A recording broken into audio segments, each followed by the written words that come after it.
राणा सांगा को लेकर समाजवादी पार्टी के सांसद रामजी सुमन द्वारा दिए गए बयान को लेकर अब सियासत गर्मा गई है। देखा जाए तो रामजी सुमन के बयान का चारों तरफ विरोध हो रहा है। ये पूरी जो बहस है वो औरंगजेब से शुरू हुई और अब राणा सांगा को जिस तरीके से रामजी सुमन ने गद्दार कहा है, वैसे में एक बड़ा सवाल ये खड़ा होता है कि क्या ये देश के जो वीर नायक हैं उनका अपमान सहेगा। इसी मुद्दे पर बातचीत के लिए इस वक्त मैं लखनऊ में हूँ। तमाम लोग इस वक्त मेरे साथ जुड़े हुए हैं। सीधे लोगों के पास चलते हैं और उनसे जानने और समझने की कोशिश करते हैं कि आखिर रामजी सुमन के इस बयान को वे किस तरीके से देखते हैं। आप अपना नाम बता दीजिए। अरुण गुप्ता। अरुण जी, आपने वो बयान सुना होगा, राज्यसभा के अंदर उन्होंने ये बोला रामजी सुमन ने। आपको लगता है कि राणा सांगा जैसा वीर एक जो व्यक्ति था वो गद्दार हो सकता है? देखिए, ऐसा है, ये समाजवादी पार्टी नहीं है, ये विघटनवादी पार्टी है और ये आज भी गुलामी की मानसिकता में जीते हैं। मुस्लिम तुष्टीकरण इनका एक अध्याय है। उसी तुष्टीकरण के अंतर्गत वो बोले हैं। राणा सांगा जी एक महान राष्ट्रवादी व्यक्तित्व था और उन्होंने बाबर के खिलाफ जंग लड़ी और देश की में भगवा झंडा लहराने का पहला काम राणा सांगा ने ही किया। तो ये जो गुलामी की मानसिकता के लोग हैं, इनकी गुलामी की मानसिकता नहीं जाती है। इनका तो खाली अपीसमेंट ऑफ द मुस्लिम, उसी आधार पे ये लोग बोलते रहते हैं। इनका ना कोई जनाधार है, ना कोई ना इनको हिंदू से मतलब है, ना हिंदुस्तान से मतलब है। इनको तो मतलब सिर्फ अपने वोट बैंक से है। ये जो कुछ बोलते हैं खाली वोट बैंक की राजनीति के लिए बोलते हैं। अगर हिम्मत है सुमन जी में तो हमें हमारे लखनऊ से चुनाव लड़ें, फिर हम लोग उनको बताएंगे कि कैसे हिंदुस्तान चलता है। तो ये सब मुस्लिम मानसिकता के लोग हैं। अब व्यर्थ के विवाद न उलझाए जाएं। देश आर्थिक विकास की ओर बढ़ रहा है, हमारे युवकों को रोज़गार मिल रहा है, देश में समृद्धि आ रही है। जो कल तक रिक्शा चलाते थे आज ऑटो वाली गाड़ियां लेकर के ई रिक्शा से चल रहे हैं। तो ये देश की समृद्धि और देश का विकास इन लोगों को सहन नहीं हो रहा है कि किस तरह से भारत का गरीब और मजदूर और गरीब इंसान किस तरह से खर्चा चला रहा है, किस तरह से कर रहा है, ये सहन नहीं कर पा रहे हैं। ये किसी की उन्नति नहीं चाहते। ये तो खाली बस मुस्लिम तुष्टीकरण के लिए है और उसी के ऊपर ये लोग बोलते रहते हैं। इनका आधार कोई जनता के बीच में है नहीं। जब भी इस देश के वीर नायकों की बात होती है तो उसमें महाराणा प्रताप और राणा सांगा का नाम सबसे ऊपर लिया जाता है। आज राणा सांगा को गद्दार बोला गया, कल कुछ नेता आएंगे वो महाराणा प्रताप को भी गद्दार बोलने लगेंगे। बिल्कुल, आपका प्रश्न बहुत अच्छा है। और जहाँ तक समाजवादी पार्टी की बात है, ये समाजवादी पार्टी नहीं, ये समाप्तवादी पार्टी होने वाली है। और इसका केवल एक ही लक्ष्य है, मुस्लिम तुष्टीकरण। किस तरीके से एक विशेष संप्रदाय और धर्म के वोट के लिए ये लोग किसी भी हद तक गिर सकते हैं, इसके बारे में आप कल्पना भी नहीं कर सकते हैं। और इन लोग का अगर इन लोग का बस चले तो देश मतलब इस तरह से इन लोग का वो कर दें कि यहाँ पे केवल दो संप्रदाय के बीच में इतना झगड़ा लगवाते हैं कि आप जो है आप उसकी भी कल्पना नहीं कर सकते हैं। तो ये जो बयान है बहुत ही निंदनीय और बहुत इनको जो है पूरे सरेआम पूरे देश से माफ़ी मांगनी चाहिए कि ऐसे महान वीर पुरुष की इन्होंने ऐसे अपशब्दों से बोल के वो करी है। आप बोल रहे हैं कि इनको माफ़ी मांगनी चाहिए, लेकिन कल अखिलेश यादव ने तो उनके बयान का समर्थन दिया। उन्होंने कहा है कि जब भी इतिहास के पन्ने पलटे जाते हैं तो बीजेपी घबरा जाती है। तो इनके बॉस तो अखिलेश जी ही हैं। जो गुरु बोलेगा वही तो चेला बोलेगा। गुरु इनके अखिलेश जी हैं। तो अखिलेश जी तो विशेष रूप से अखिलेश जी का तो बस चले तो ये जो है केवल तुष्टीकरण मुस्लिम के सिवा और कोई काम ही नहीं उनके पास है। उल जलूल बातें समाजवादी पार्टी को करना बहुत अच्छा लगता है और न जाने वो कैसे किस होश में बात करते हैं कि बेहोशी में बात करते हैं। इस तरह का बयान कितना अशोभनीय है, ये पूरे उत्तर प्रदेश की जनता और पूरा भारतवर्ष इसको माफ़ नहीं करेगा। रामजी सुमन ने जो बयान दिया उसके पीछे उन्होंने तर्क भी दिया। उन्होंने कहा कि राणा सांगा इसलिए गद्दार हैं क्योंकि उन्होंने खुद बाबर को इस देश में बुलाया था इब्राहिम लोधी को हराने के लिए। देखिए, ये रामजी सुमन ने ये जो बयान दिया है ये बहुत ही निंदनीय है और ये बहुत ही गलत है कि हमारे देश के वीर पुरुषों के लिए ये ऐसा बयान देके इन्होंने अपने आप को एक खुद साबित किया है कि वास्तव में मैं देश के प्रति क्या करना चाहता हूँ। और मैं सोचता हूँ ऐसे लोगों को हमारे देश के वीर जवानों से और हमारे समृद्ध लोगों से माफ़ी मांगना चाहिए, जिससे कि ऐसे हमारे देश के वीर जवानों के प्रति ऐसे आगे कोई ना बोल पाए। एक सवाल इसमें ये खड़ा होता है कि एक तरफ जिन्होंने इस देश पर आक्रमण किया, देश को लूटा, देश के बड़े मंदिरों को तोड़ा, उनका तो महिमा मंडन किया जा रहा है और जिन्होंने देश को बचाने के लिए जनता की रक्षा करने के लिए अपनी जान गंवाई, उनको गद्दार बोला जा रहा है। देखिए, ये गद्दार बोल रहे हैं, ये बहुत ही गलत है, बहुत ही निंदनीय शब्द। इसके पीछे रणनीति आपको क्या दिख रही है? ये सब देखिए वोट बैंक की ये राजनीति है और इसीलिए ये गलत बोल रहे हैं लोगों को। हमारे देश के वीर सपूतों के लिए, वीर जवानों के लिए ये गलत बोल रहे हैं। ये बहुत ही निंदनीय घटना है। यही सवाल आपसे भी रहेगा कि एक तरफ औरंगजेब और बाबर जैसे जो आक्रांता थे, उनकी तो तारीफ की जा रही है। औरंगजेब को बड़ा दानी धार्मिक व्यक्ति करार दिया जा रहा है, राणा सांगा को गद्दार बोल दिया जा रहा है। असल में जिस व्यक्ति को अपना इतिहास पता नहीं होता है वो दूसरों पे अनर्गल आरोप लगाता है। महाराणा राणा सांगा ने बाबर की सेना को कई बार परास्त किया था, मालवा का युद्ध हो, खानवा का युद्ध हो। तो रामजी लाल सुमन अगर इतने लोकप्रिय थे तो अखिलेश जी को उनको हाथरस से टिकट देके और जनता के बीच में भेजना चाहिए, न कि जैसे कोई लड़का फेल होता है उसको प्रमोशन देके अगले क्लास में भेज दिया जाता है।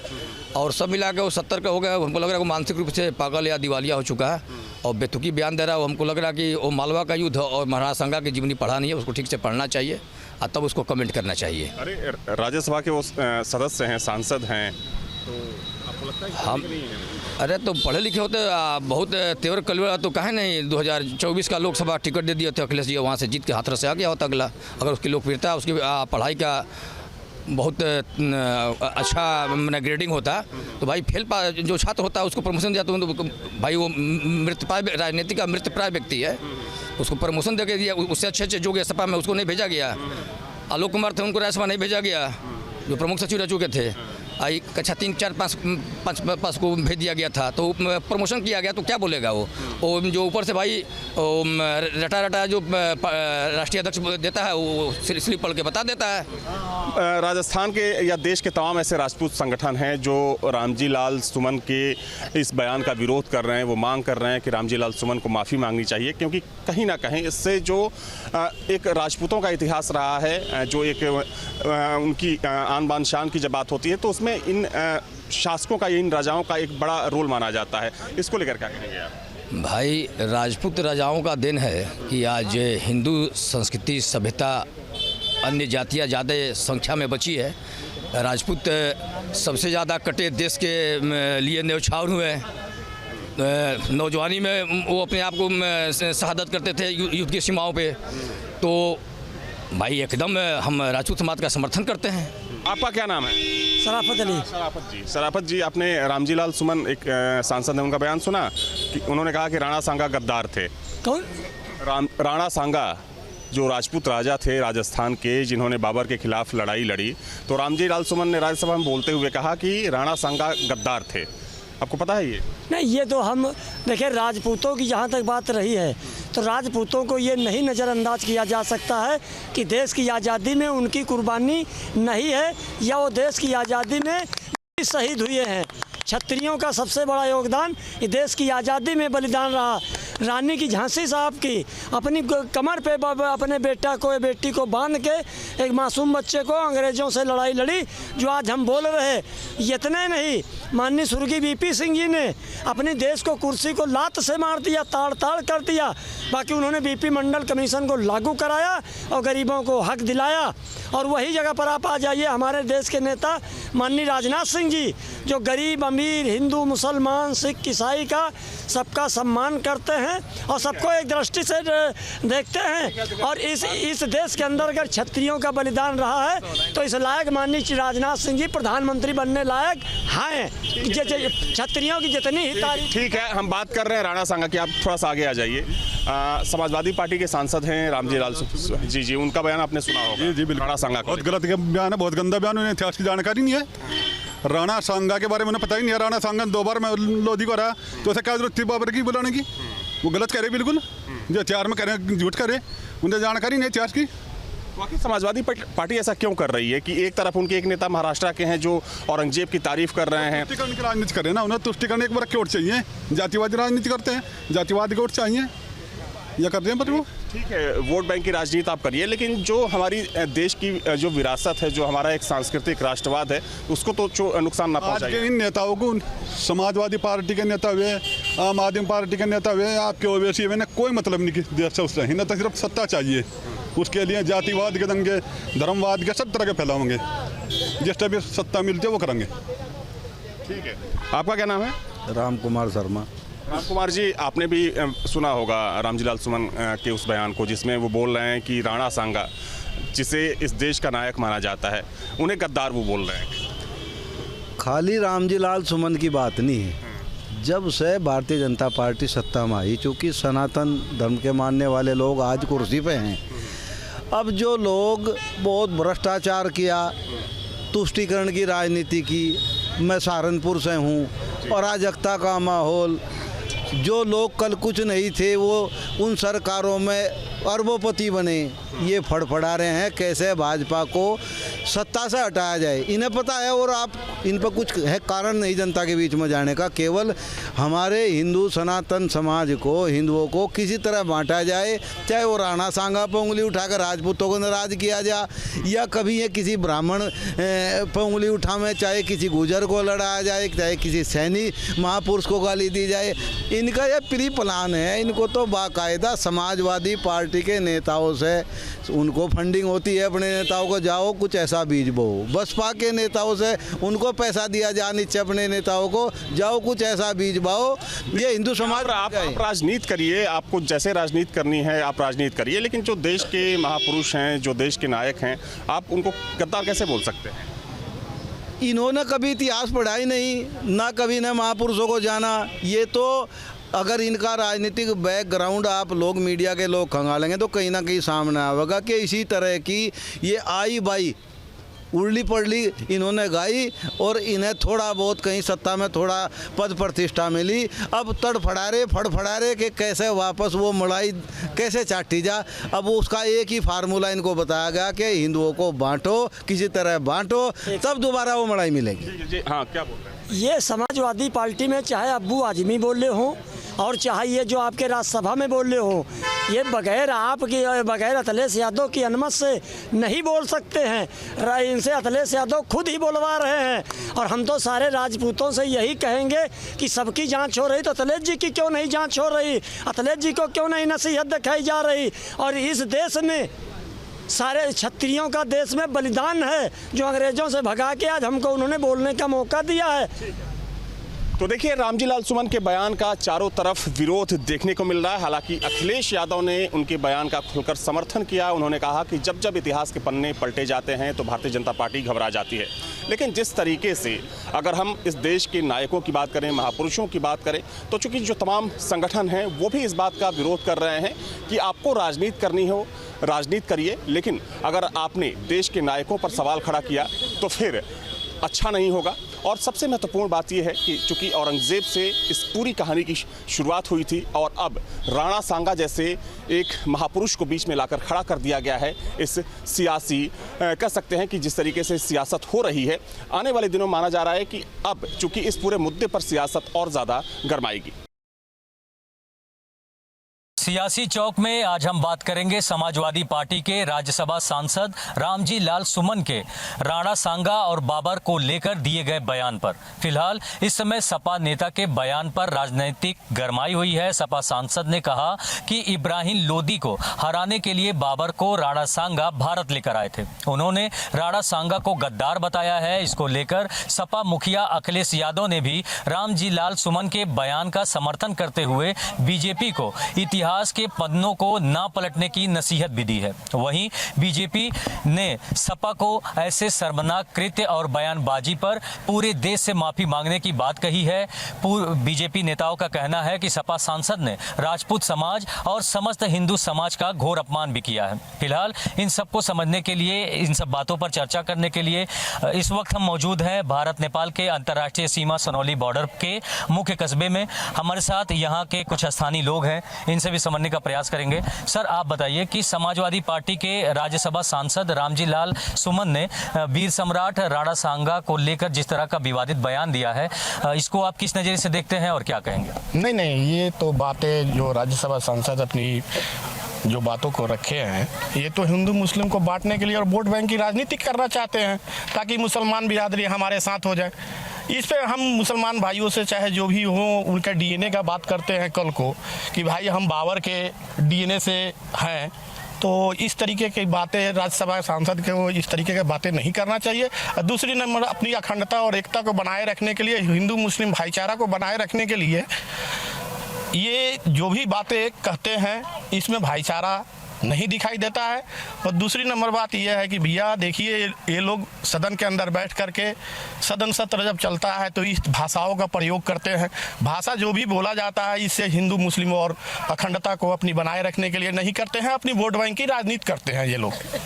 ठीक है, और भी लोग समझेंगे। सर आप बताएं कि जो राज्यसभा सांसद हैं रामजी लाल सुमन, वो जो है जिस तरीके का बयान दिए उसके बाद जो है अखिलेश यादव भी उसका समर्थन करते नजर आ रहे हैं, इसको आप किस तरह से देखते हैं, क्या कहेंगे? राज्यसभा जो सांसद हैं समाजवादी के, जो हिंदू और मुस्लिम को बांटना चाहते हैं, हम भारतीय जनता पार्टी कहना चाहते हैं समाजवादी नेता से, जो आज हमारे सनातन धर्म भारत को नीचा दिखा रहे हैं, भारत के लोग जो बर्दाश्त नहीं करेंगे। और जहां तक नागपुर की बात है, नागपुर में शैतानों का कब्रिस्तान में रहना भी नहीं चाहिए भारत में। और मैं समाजवादी नेता से मैं कहना चाहता हूं, बाबर हो गए, बाबर के जो वंश हैं हमारे हिंदू बेटी के साथ यही सब बलात्कार करवाए, हमारे माता और बहन के साथ बलात्कार करवाए। हम हिंदू भाई को इनकी शासन था तो मुसलमान बनाए।